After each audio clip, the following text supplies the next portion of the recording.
Health insurance అబ్బో దాని terms and conditions అర్థం చేసుకోవడం చాలాసార్లు తలకు మించిన భారం కదా. అందుకే ఈరోజు మనం ఈ కొత్త నేషనల్ పరివార్ మెడిక్లెయిమ్ పాలసీని చాలా సింపుల్గా ప్రతి పాయింట్ నీట్గా అర్థమయ్యేలా విడమర్చి చూద్దాం. అసలు ఈ ఫ్యామిలీ ఫ్లోటర్ పాలసీ అంటే ఏంటి? చాలా సింపుల్ అండి. ఇది మొత్తం కుటుంబానికి ఒకే ఒక గొడుగులాంటిదనమాట. ఇంట్లో ప్రతి ఒక్కరికి, అంటే మీకు, మీ స్పౌస్కి, పిల్లలకి వేర్వేరు పాలసీల అవసరం లేదు. అందర్నీ కలిపి ఒకే సమ్ ఇన్ష్యూర్డ్ కవర్ చేస్తుంది. ఒక రకంగా చెప్పాలంటే ఇది అందరికీ కలిపి ఒకే సేఫ్టీ నెట్. సరే, ఈ పాలసీని మొత్తం అర్థం చేసుకోవడానికి మనం ఏం చూడబోతున్నామో ఓసారి చూద్దాం. ముందుగా దీని బెనిఫిట్స్, తర్వాత ఏమేం కవర్ అవుతాయి, ఆ తర్వాత అసలు కథ అదేనండి, కండిషన్స్ ఏంటి, బోనస్లు, యాడ్-ఆన్స్ ఏమున్నాయి, ఫైనల్గా దీన్ని ఎలా తీసుకోవాలో చూద్దాం. ఇంకెందుకు ఆలస్యం, మొదలు పెడదాం. సరే, ముందుగా ఈ పాలసీలో మనకు లభించే ముఖ్యమైన బెనిఫిట్స్ ఏంటో చూద్దాం. అసలు మనకు ఏ ఆరోగ్య ఖర్చుల నుంచి ఈ పాలసీ రక్షణ కల్పిస్తుంది? ఒక్కసారి చూడండి.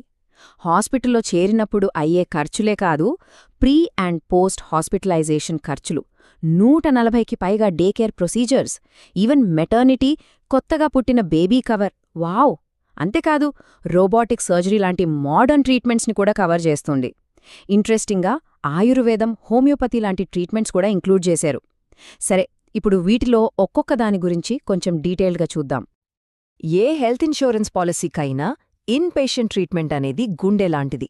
అంటే సింపుల్గా 24 గంటల కన్నా ఎక్కువసేపు హాస్పిటల్లో అడ్మిట్ అవ్వాల్సి వస్తే అప్పుడయ్యే ఖర్చులన్నీ, అంటే రూమ్ రెంట్, డాక్టర్ ఫీజులు, మెడిసిన్సు, ఆపరేషన్ థియేటర్ ఛార్జులు, ఇలాంటివన్నీ ఈ పాలసీ చూసుకుంటుంది. ఇక్కడ చాలామంది గమనించని ఒక మంచి బెనిఫిట్ ఉంది.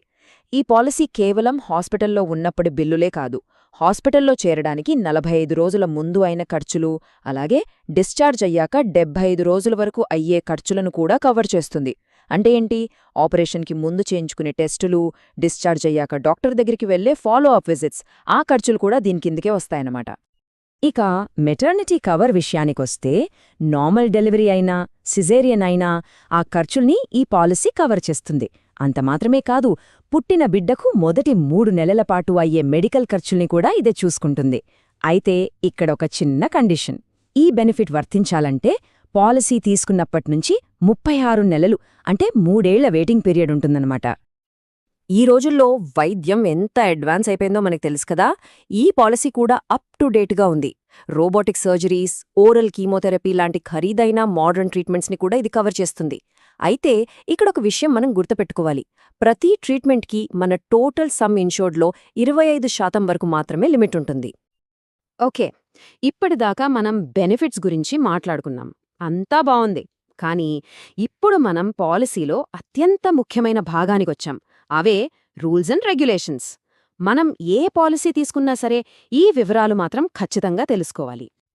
పాలసీ తీసుకున్న ఫస్ట్ డే నుంచే అన్ని జబ్బులకు కవరేజ్ వచ్చేస్తుందనుకుంటే పొరపాటే.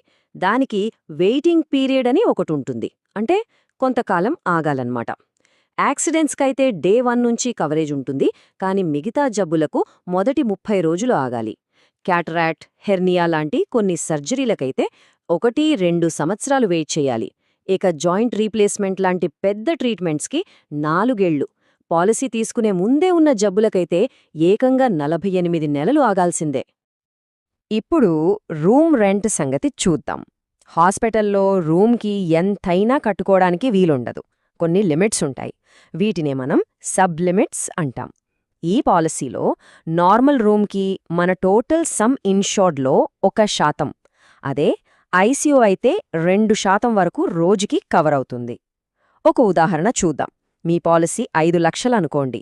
అప్పుడు రోజుకి రూమ్ రెంట్ 5,000, ఐసీయూ ఛార్జ్ అయితే 10,000 వరకు ఇన్సూరెన్స్ కంపెనీ ఇస్తుంది. ఇక్కడ మనం చాలా జాగ్రత్తగా ఉండాలి. ఒకవేళ మీ రూమ్ రెంట్ లిమిట్ కన్నా ఎక్కువ ఖరీదైన రూమ్ తీసుకుంటే ఏమవుతుంది? అప్పుడు ఇన్సూరెన్స్ కంపెనీ ప్రొపోర్షనేట్ డిడక్షన్ అనే ఒక రూల్ని అప్లై చేస్తుంది. ఇది చాలా డేంజరస్. ఉదాహరణకు మీ లిమిట్ 5,000, కానీ మీరు 10,000 రూపాయల రూమ్ తీసుకున్నారు. అంటే మీ లిమిట్కి డబుల్ ఖర్చు పెట్టారు.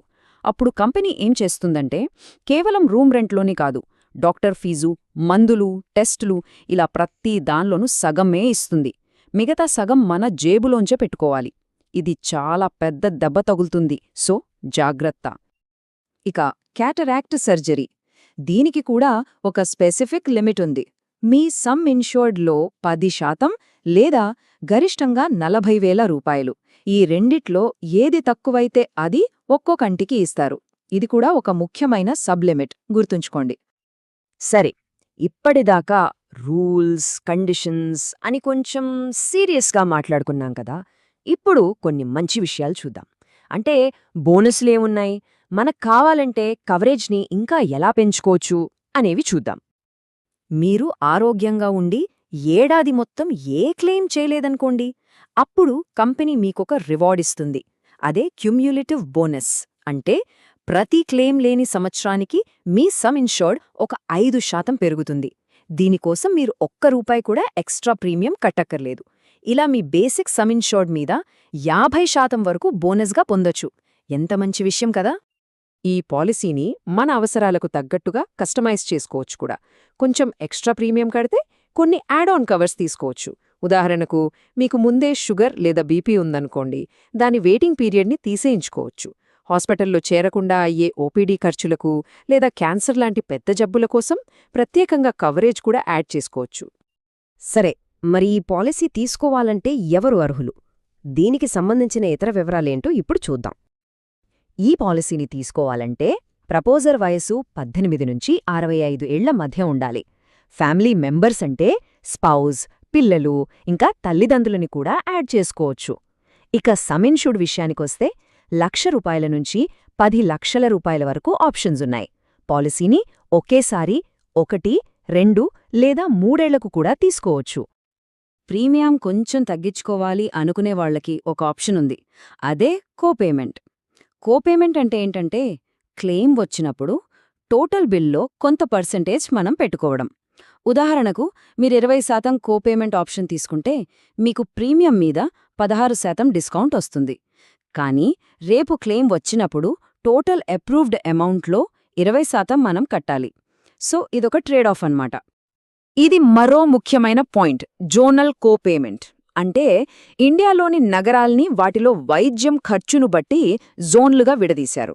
ఇప్పుడు మీరు తక్కువ ఖర్చయ్యే జోన్ 4లో ఉన్నారని తక్కువ ప్రీమియం కట్టారనుకోండి, కానీ ట్రీట్మెంట్ కోసం ముంబై లాంటి ఖరీదైన జోన్ 1 సిటీకి వెళ్తే అప్పుడు బిల్లో కొంత పర్సెంటేజ్ మనమే కట్టుకోవాల్సొస్తుంది. ఎందుకంటే మనం తక్కువ ప్రీమియం కట్టాం కాబట్టి.